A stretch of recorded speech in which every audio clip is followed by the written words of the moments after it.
Okay guys, mic check. I think yung YouTube ko namatay na. Kaya ngayon pa lang mag-upload ulit. Kasi sobrang busy yung nakakatamad. Honestly talaga nakakatamad maggawa-gawa ng video. Tapos mayroon pang mga ginagawa. So ngayon kasi guys, na i-share ko lang sa inyo. So iba kasi yung audience ko sa YouTube at saka sa Facebook. So yung mga sa YouTube kasi parang gusto ko siyang buhayin. At parang natural organic vlog lang. Parang kay Kuya Well. Kuya Well ba yung pronunciation? Ganun lang. Upload lang whatever happens.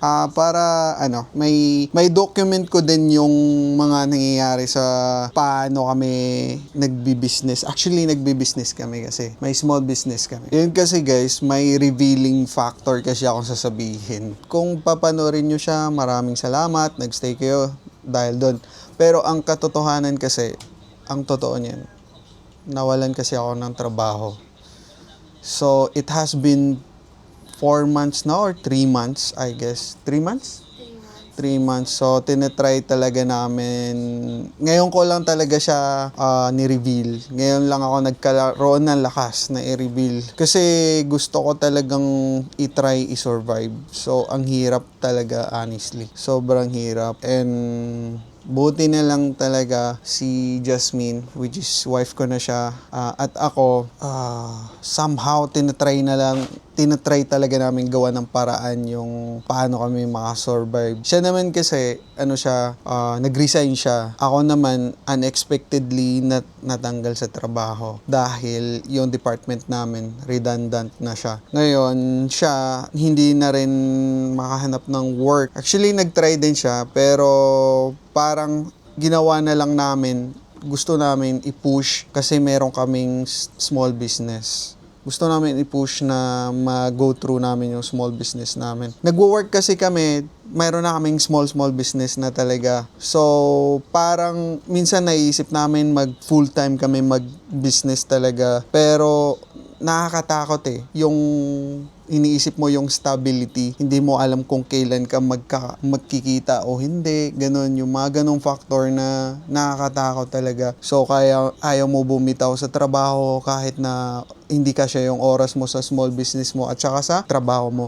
So, sobrang exhausting. And, ayun, yung panahon yung gumawa ng paraan, hindi pa namin nakita yung result, pero yung panahon yung gumawa ng paraan para maging full-time kaming small business.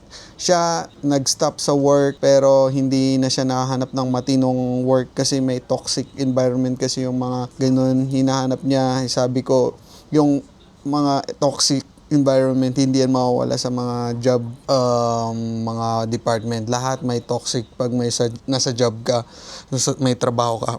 Meron pa rin toxic environment. Hindi yun maiwasan. So, yun, ako naman, unfortunately, natanggal ako sa trabaho. And sobrang masakit, mahirap, nakakatakot, sobra. Sobra akong kinabahan. At may mga bayarin, ganun.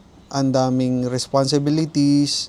So, ang daming sacrifices na nangyari. So, hindi ko alam kung this following months, I don't know, mahirap pa rin kasi hindi ko alam yung nag-iisip ka lagi, alam mo yon, yung lagi kang nag-iisip kung ano yung mangyayari this following months, ganun. So, ngayon, gusto ko lang siya i-share dito kahit na hindi interesting para lang ma-document ko kung dito kasi nagsimula yung downfall ba.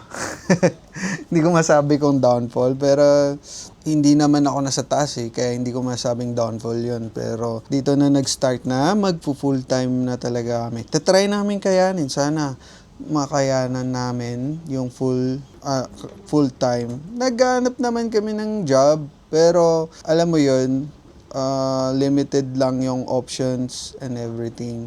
Pero ngayon, dito naman tayo sa business na tinitry namin. So, nagtitinda kami, mga pop-up, ganun, mga events, nagre-research kami ng mga events, kung ano yung, kasi, yun nga, kailangan namin ng income. So, ngayon, mayroon kaming upcoming event na sasalian, which is community namin yun.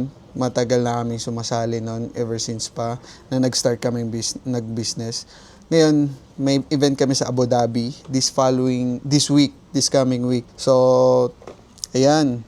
Gusto ko i-share sa inyo yung preparation time. Todo preparation. So, I'm doing 3D. I think nakita nyo, kung pina-follow nyo ako sa Facebook, Instagram, I think you've seen this already, na nagka-create ako ng mga 3D. Ayan. Yan. To then, also kasi ngayon yung tinatawag na clicker, which is, yun yung uso siya sa Korea, Thailand. So, yan yung isa sa mga paninda namin. So, yan yung preparation area. Si Jasmine naman, yan yung sa kanya, sticker. Yan, nagpo-prepare. So, walang pahinga kagabi din. Nagpo-prepare kami kagabi. Ayan, oh. Yan yung isang investment na na-afford namin. Sobrang hirap din. Sinuwerte sa part na to na na-afford namin. Yan yung isang printer namin na malaki. So, pangalawa pa lang yan. So, yan yung mga container ng mga product. Yan. Todo yung preparation. This following 3 days, nagpa-prepare kami kasi matagal mag-printing eh. So, meron pa naman kaming mga ready-made na ng mga product na binibenta. So, abangan nyo na lang yung next episode nito, kadugtong nito. So, as of the moment, shinare ko lang sa inyo kung ano nangyari sa akin, tsaka yung production, preparation ng mga items namin na ititinda namin this following days. Subscribe na lang kayo para kung gusto nyo mapanood paano kami talaga umatake sa business talaga, paano namin gawin yun. Para baka makapulot din kayo ng aral kung nag-iisip din kayong mag-business. Baka may-share din kami or comment down below kung may mga tanong kayo, paano kami nag-start ng small business.